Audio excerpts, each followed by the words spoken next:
பிரார்த்தித்து எல்லா வல்ல இறையருளும் எல்லாருக்கும் கிடைக்க வேண்டும். வாழ்வில் இன்புற்று மகிழ்ச்சி அடைய வேண்டும். அவர்கள் ஆனந்த மகிழ்ச்சியில் இருக்க அந்த ஆண்டவன் அருள் புரிய வேண்டும் என்று அனைவரின் வேண்டுதலுக்கிணங்க அந்த ஆண்டவனின் பொற்பாதம் பணிந்து இன்று நாம் காண இருக்கும் எண்கணித ஜோதிடத்தில் பிறந்த தேதியின் அடிப்படையில் 19ஆம் தேதியில் பிறந்தவர்களுடைய தன்மையை பற்றி காண இருக்கிறோம். இந்த 19ஆம் தேதியில் பிறந்தவர்களுடைய தன்மை எவ்வாறு இருக்கிறது என்பதை பற்றி நாம் கூற வரும்போது, அந்த 19ஆம் தேதியில் பிறந்தவர்கள் அவர்களுடைய தன்மை சரியாக இருக்கிறதா என்பதை பொருத்தி தெரிந்து கொள்ள வேண்டும் என்பது நம்மளுடைய தன்மையை வெளிப்படுத்தக்கூடிய அந்த எண்கணித ஜோதிடத்தில் ஒரு கோரிக்கை வைக்கிறோம். இந்த எண்கணித ஜோதிடத்தின் அடிப்படையில் பிறந்த தேதியில் இருக்கக்கூடிய 19ஆம் தேதியில் பிறந்தவர்களுடைய வாழ்வியல் தன்மையை பற்றி பார்ப்போம். இந்த 19ஆம் தேதியில் ஒரு குழந்தை பிறக்கிறது என்றால் அந்த குழந்தையின் தன்மை எப்படி இருக்கும் என்பதை முதலில் வெளிப்படுத்தும் போது, இவர்களுடைய மனசக்தி மிகவும் தைரியமான ஒன்றாக இருக்கிறது.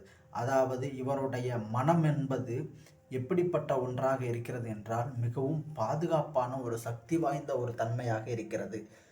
கொள்கையில் மாறாதவர். இவர் மனம் தெளிவாக இருக்கும் பட்சத்தில் இவர் எடுக்கும் முடிவுகள்னு ஒன்று கொள்கையின் அடிப்படையில் மாற்றம் என்பது மாறாத தன்மையுடையதாக இருக்கிறது. ஏனென்றால் மனம் தெளிவாக இருப்பதால். பார்த்தால் பசு பாய்ந்தால் புலி. ஒருவனுக்கு மனம் தெளிவானால் அவன் எப்போதும் அமைதி நிலையில்தான் இருப்பான். அவன் அமைதியாக இருக்கிறான் என்பதற்காக அவனை நாம் சீண்டிவிட முடியுமா என்று கேட்டால் சீண்டிவிடக்கூடாது என்பதுதான் பதிலாக இருக்கும். ஏனென்றால் மன அமைதியோடு இருப்பவன் பாய்ந்தால் புலி போன்றுதான் இருப்பான். அதுபோல இந்த 19ஆம் தேதியில் பிறந்தவர்கள் மன அமைதியோடு இருக்கக்கூடிய ஒரு நபராக இருப்பதால் பார்த்தால் பசு பாய்ந்தால் புலி என்பதென ஒரு சில தன்மையை வெளிப்படுத்தி விடார்கள். தனக்கென சில கருத்துக்களை பிடிவாதமாக கொண்டிருப்பார். இந்த 19ஆம் தேதியில் பிறந்த ஒரு நபராக இருக்கும் பட்சத்தில் தனக்கென்று ஒரு கருத்தை பிடிவாதங்களை வைத்திருக்கிறார். ஏனென்றால் அவருடைய மனம்தான் அனைத்தும். மனதில் ஒரு விஷயத்தை தெளிவாக பதிவு பண்ணியிருக்கிறார். அந்த பதிவானது இவரை எங்கு சென்றாலும் தனக்கென்று ஒரு கொள்கையை வைத்து அந்த கொள்கைக்குள்ளே வாழ்கிறார். அந்த அடிப்படையில் அமைதியையும் நாடுகிறார். இந்த அமைதி இருப்பதால் தனக்கென்று ஒரு கொள்கை முடிவில் இருந்து எப்போதும் பிடிவாதத்தோடு அதை விட்டு வெளியெடுக்க முடியாது. இவர் நல்லவற்றை பிடிவாதமாக பிடித்தால் அதை கண்டிப்பாக செய்து முடிப்பார். இவர் கெட்டவற்றை பிடிவாதமாக பிடித்தால் அதையும் கண்டிப்பாக செய்து முடிப்பார். எனவே இந்த 19ஆம் தேதியில் பிறந்தவர்களுடைய அந்த தன்மை எண்கணித ஜோதிடத்தின்படி பார்க்கும்போது அவருடைய மனம் அவருக்கு மிகவும் பயனுள்ள ஒரு சக்தியாகவே அமைந்திருக்கிறது. இவருடைய பேச்சு பாவனை எல்லாம் எளிதில் யாருக்கும் விளங்காது. ஏனென்றால் மனம் என்பது ஒரு தெளிவான ஒரு தன்மையில் இருப்பதால் இவர் அடுத்து என்ன நடவடிக்கை எடுக்க போகிறார், எங்கு செல்ல போகிறார், நாம் இந்த சைடு என்றால் அவர் இந்த சைடு செல்வார், இந்த சைடு செல்கிறார் என்று நாம் கூறிக்கொண்டிருக்கும் போது அவர் மொத்தத்தில் அத்தனை பிளானையும் கேன்சல் செய்து விடுவார். ஏன் அவ்வாறு செயல்படுகிறார் என்றால் இவருடைய தன்மை நமக்கு புலம்பாது, நம்மால் அறிந்து கொள்ள முடியாது. அந்த ஒரு தன்மையை வெளிப்படுத்துகிறார்.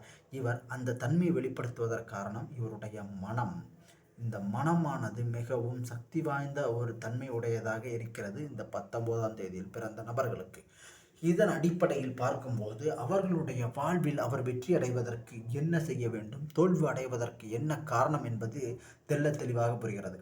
வெற்றி என்பதும் இந்த மனதை சுற்றி தான் இருக்கிறது. தோல்வி என்பதும் இந்த மனதை சுற்றி தான் இருக்கிறது. எனவே இவர் மனதளவில் என்ன எடுக்கிறார், மனதளவில் என்ன செய்ய போகிறார், இவர் தன்மை என்ன என்பது இவருடைய தன்மை இவருக்கு மட்டும்தான் தெரியும். எனவே இந்த 19ஆம் தேதியில் பிறந்தவர்களுக்கு எண்கணித ஜோதிடத்தின் அடிப்படையில் அவருடைய மனதின் மூலமாக அவர் வெற்றி அடைவதற்கான வாய்ப்புகள் இருக்கிறது. அவர் மனதை தெளிவாக வைத்திருந்தால் அவரை தடுக்க யாரும் இல்லை என்பது தெரிகிறது. ஏனென்றால் மிகுந்த மனசக்தி உடையவராக இந்த 19ஆம் தேதியில் பிறந்தவர் இருக்கிறார். ஆகையினால் அந்த அவர் தன் வாழ்வில் வெற்றி பெற தன் மனமே சக்தி என்பதை புரிந்து கொள்ள வேண்டும். எல்லா வல்ல இறைவனையும் பிரார்த்தித்து அனைவரும் இன்புற்று வாழ வேண்டும், மகிழ்ச்சி பெருக்கில் அனைவரும் ஆனந்த தாண்டவம் ஆட வேண்டும் என்று ஆண்டவனின் பொற்பாதத்தை பணிந்து வேண்டுகிறேன். ஓம் குருவே சரணம்.